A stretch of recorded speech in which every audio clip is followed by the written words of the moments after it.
বিশ্বের এই উদীয়মান অর্থনীতির ব্যবস্থাপনার আলোকে কিংবা দুর্ব্যবস্থাপনার আলোকে আমরা জানি মূলত টাকা পাচার হয় ট্রেড বেসড মানি লন্ডারিং, যেটা পপুলারলি হচ্ছে আন্ডার ইনভয়েসিং অ্যান্ড কিছুটা ওভার ইনভয়েসিং।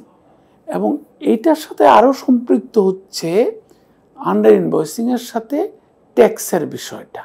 যে সমস্ত দেশে ট্যাক্স বেশি থাকে, দুর্বল সুশাসনের জন্য দেশগুলো চিহ্নিত, কিংবা রাজনৈতিকভাবে থাকা সরকারগুলো কিংবা সরকারে থাকা রাজনৈতিক দলগুলোর সমস্যা রয়েছে, কর্তৃত্ববাদী সরকার, প্রচুর মানে ফিজিক্যাল কনস্ট্রাকশনের প্রজেক্ট করা হয়, তার থেকে দুর্নীতি হয়, কিংবা যেই সমস্ত দেশের কন্ট্রাক্টররা কাজ করে তাদের ব্যাপারেও কিছুটা হলো দুর্গন্ধ রয়েছে। তাদের সামগ্রিক সমন্বয়ে কর্তৃত্ববাদী সরকার, দুর্নীতিপরায়ণ সরকারি ব্যবস্থা, সরকারি কর্মকর্তা এবং কন্ট্রাক্টর যারা জড়িত হয়, সম্পৃক্ত হয়, তাদের যোগসাজশে সাধারণত একটা পথ। আরেকটা পথ হচ্ছে যে কর ফাঁকি দেওয়ার জন্য আন্ডার ইনভয়েসিং। এই জন্য টাকাটা কিন্তু আন্ডার ইনভয়েসিং করলেও কর ফাঁকি দেওয়ার জন্য পণ্যের মূল্যটা তো পরিশোধ করতে হয়। এই কারণে ওই লন্ডার্ড মানিটা ব্যবহৃত হয় ট্রেড বেসড মানি লন্ডারিংয়ে। আর তৃতীয় হচ্ছে একটা, সেটা হচ্ছে যে হাওয়ালা কিংবা হুন্ডি।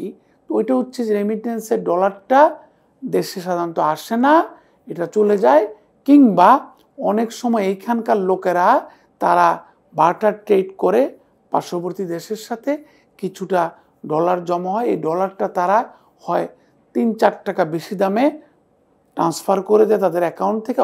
অর অনেকে ট্রেভেল যেহেতু বেড়েছে ইদানিংকালে, আন্তঃমহাদেশীয় আন্তর্দেশীয় ট্রেভেল, সেইখানে বহির্দেশীয় ট্রেভেল, সেই ক্ষেত্রে ক্যাশ ডলার কিনে তারা নিয়ে যায়। তো এটা হচ্ছে মোটামুটি। তবে বেশিরভাগ টাকা যায়, যে দুর্নীতির টাকা, সেটা যায় এই হুন্ডি হয়ে কিংবা ট্রেড বেসড মানি লন্ডারিং হয়ে। পাচার কমে না, তার কারণ হচ্ছে ওই যে tax is very high, there are lot of motivation বাইরে থাকা। আরেকটি বিষয় আমরা দেখেছি 2007-08 যখন সামরিক বাহিনীর সহায়তায় সরকারটি ছিল, তত্ত্বাবধায়ক সরকার, তখন অনেক ব্যবসায়ীকে পালিয়ে যেতে হয়েছিল বিদেশে, আইনি লড়াই থেকে অব্যাহতি দিয়ে কিংবা আইনি শৃঙ্খল থেকে মুক্তি পাওয়ার জন্য। তখন দে কুড রিয়েলাইজ যে হাউ ইম্পর্টেন্ট ইজ বাইরে টাকা রাখা। এই এখন ব্যবসায়ীদের মধ্যে ওই ভয় থেকে তারা প্রচুর টাকা বাইরে রাখতে চায়। এমনকি সরকারি কর্মকর্তারাও, ট্রুথ কমিশন আপনার মনে আছে, বিভিন্ন কারণে তারা বাইরে টাকা রাখাটা পছন্দ করে। এমনকি আমরা এটাও জানি যে সরকারের অত্যন্ত নিকটবর্তী, মানে কাছাকাছি আইন শৃঙ্খলা রক্ষা করার দায়িত্ব, যে মানে বেড়া দিয়ে রাখার যে দায়িত্ব ছিল, তিনি মানে সরকারি সফরে গিয়ে মানে সুটকেস ভর্তি ডলার নিয়ে দুবাইয়ের ব্যাংকের অ্যাকাউন্ট খুলতে চেয়েছে। এরকম প্রমাণও আমাদের কাছে আছে, করিডোরে ঘুরে বেড়াচ্ছে, আপনি চেষ্টা করলেও জানতে পারবেন। সো এটাও তো দুর্নীতির টাকা। তো দুর্নীতি বন্ধ না হলে এটা বন্ধ হবে কিভাবে? দ্বিতীয় হচ্ছে যে মোটিভেশনের কথা বললাম। আর একটা ডিমান্ড আছে, যে কোনো মূল্যে যদি ডলার আনতে পারো, প্রচুর টাকা দামে ওই ডলারটা ব্যবহার করতে পারবা আন্ডার ইনভয়েসিংয়ের কাজে, কারণ বাংলাদেশে ট্যাক্স ইজ ভেরি হাই। আর তৃতীয় একটা জিনিস হচ্ছে যে এই টাকা পাচারের থেকে আদায় করার জন্য, পাচারকৃত টাকা এত কঠিন একটা পথ, তো এটা জানে যে এই পথে যাওয়া, টাকা আদায় করা খুব কঠিন। এখন এইবার একটু ব্যতিক্রম হচ্ছে যে আন্তর্জাতিক সংস্থাগুলো, জাতিসংঘ, তারপরে বিশ্ব ব্যাংক, তারপরে ইউএসআইডি, এফসিডিও, বিলাতের, তারা হেল্প করার চেষ্টা করছে। হেল্পটা কি? প্রথম কথা হচ্ছে ট্রেসিং দ্য মানি।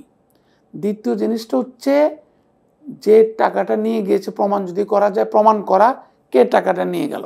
প্রথম কথা হচ্ছে টাকাটাকে চিহ্নিত করা। দ্বিতীয় হচ্ছে এটা কার টাকা। তৃতীয় হচ্ছে টাকাটা আমি কিভাবে উদ্ধার করতে পারি, আইনি সহায়তা।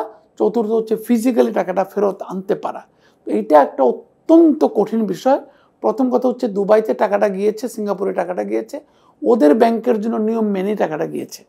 সো নিয়ম যে না নিয়ম মানেনি প্রমাণ না করতে পারলে আপনার টাকাটা আনবেন কিভাবে, ওই দেশে কেস করবেন কিভাবে, সেই সাথে এই দেশে কিভাবে কেস করবেন, ওই দেশের কোর্টে সরকারের কাছে কিভাবে প্রমাণ করবেন গরিব মানুষের হক মারার টাকাটা সিঙ্গাপুরে চলে গিয়েছে, দুবাইতে চলে গিয়েছে, লন্ডনে চলে গিয়েছে, জার্মানিতে চলে গিয়েছে, ইউএসএতে চলে গিয়েছে। সো প্রমাণের জন্য তারপরও আমি খুব একটা আশাবাদী না যে খুব তড়িৎ টাকাটা আনতে পারবো আমরা ফেরত। তবে এবার যেহেতু একটু আটঘাট বেঁধে নেমেছে বাংলাদেশ ব্যাংক, সরকারের অন্যান্য সংস্থা, বিশেষ করে দাতা গোষ্ঠী আমাদেরকে সহায়তা করতে চায়, সেই ক্ষেত্রে আমাদের প্রচেষ্টাটা অব্যাহত রাখা উচিত, যেই সরকারে আসুক না কেন। কারণ এটি একটি অত্যন্ত দুঃখজনক ব্যাপার। এটা পলিটিক্যাল গভর্নমেন্ট আসলো গরিব মানুষকে বঞ্চিত করে সরকারি প্রাধিকার খাতের প্রকল্প থেকে টাকা চুরি করে, কিংবা যারা কন্ট্রাক্টর ছিল তাই না, নির্মাতা প্রতিষ্ঠান, তাদের টাকা চুরি করে, কিংবা দুর্বল স্থাপনা নির্মাণ করে টাকাটা কিছুটা সরকারি কর্মকর্তাদের সাথে রাজনীতিবিদদের শেয়ার করে, দিজ আর ভেরি রিস্কি। মানে এক সময় হয়তো রাগারাগি করে আমাদের রাজনীতিবিদরা বলেছিলেন এই ব্রিজ ভেঙে পড়ে যাবে, কিন্তু ওই ক্ষোভের কারণটা ছিল কারণ উনি হয়তো জানতেন অভিজ্ঞতার আলোকে যে এই সমস্ত প্রজেক্ট, ইনফ্রা প্রজেক্ট, যে সমস্ত প্রকল্প নির্মাতা প্রতিষ্ঠানকে দেওয়া হয় তারা প্রচুর টাকা ঘুষ লেনদেন করে। তো ঘুষ লেনদেনের মানে কোয়ালিটি কম্প্রোমাইজ হয়ে যেতে পারে। আমরা অতীতে দেখেছি অনেক ব্রিজ হয়েছে আমাদের বাজেটারি অ্যালোকেশনের তত্ত্বাবধানে, স্থানীয় সরকার ইঞ্জিনিয়ারিং ডিপার্টমেন্টের তত্ত্বাবধানে, কিছুদিন পরে ব্রিজটা ভেঙে পড়ে গেছে, বাস ট্রাক সহ। এরকম বাংলাদেশে উদাহরণ রয়েছে। টাকাটা যখন ঢুকে তারা এমনভাবে চক্রটি ঢুকায়, আপনার মনে হয় ট্রেড বেস মানি লন্ডারিংয়ের মতো, যে আমার ইনভয়েস ইস্যু হয়েছে, প্রকৃত মূল্য 10 টাকা, আমাকে ইনভয়েস দেওয়া হয়েছে 20 টাকার। ইনভয়েসের বিপরীতে আমি স্থানীয় ব্যাংকে এলসি খুলেছি, কেউ চেক করেনি মালের মূল্য কত, কিংবা এমন এমন পণ্য আমি আমদানি করেছি যেটার প্রকৃত মূল্য জানা কঠিন এই মানে ডাইনামিক মার্কেট এনভায়রনমেন্টে, ফ্লাকচুয়েটিং মার্কেট এনভায়রনমেন্টে, কিংবা কারো চোখে ঠুলি পরে রাখা হয়েছিল যারা ইন্সপেকশনের দায়িত্বে ছিলেন, যার ফলে 10 টাকার মাল আনতে গিয়ে আমি 20 টাকা বৈধভাবে ওই দেশে পাঠিয়ে দিয়েছি। তাহলে বৈধ অর্থ এক। দুই হচ্ছে ওই দেশের রিটেল ব্যাংক, ব্রাঞ্চ ব্যাংক, তারা কিন্তু আপনার কেওয়াইসি, তারা কিন্তু আপনার ট্রানজ্যাকশন প্রোফাইল দেখে কেন্দ্রীয় ব্যাংকে রিপোর্ট করে অ্যাকাউন্টটা খুলেছে, এবং আপনিও টাকাটা সরাসরি বাংলাদেশ থেকে না নিয়ে হয়তো অন্য একটা দ্বিতীয় দেশের মাধ্যমে টাকাটা নিয়েছেন, ওইখানে ট্রেড বেস মানি লন্ডারিং হয়েছে, কিংবা বৈধভাবে ট্রানজ্যাকশন করার মাধ্যমে কিংবা রেমিটেন্স করার মাধ্যমে টাকাটা গিয়েছে। যার ফলে যখন সিঙ্গাপুরে, লন্ডনে, দুবাইতে কিংবা ফ্রাঙ্কফুর্টে টাকাটা ঢুকলো, তখন কিন্তু বৈধ কালার নিয়ে ঢুকেছে টাকাটা। মানি লন্ডারিং যদি অনেক সময় আমি চেক না করি, অসাবধানতা বশত 10 টাকার মাল 20 টাকা চলে যেতে পারে। আর ব্যাপক অংশের অর্থ পাচারটা হয়ে থাকে হাওয়ালা মার্কেটে, হুন্ডির মাধ্যমে। সেখানে ব্যাংকগুলা বিদেশি ব্যাংক ছাড়া, কিছু কিছু চিহ্নিত ব্যাংক ছাড়া মধ্যপ্রাচ্য এবং অন্যান্য দেশে, সিঙ্গাপুরে আমরা দেখেছি সিঙ্গাপুরের ব্যাংকগুলোর মাধ্যমে এই টাকাগুলো পাঠানো যাচ্ছে না।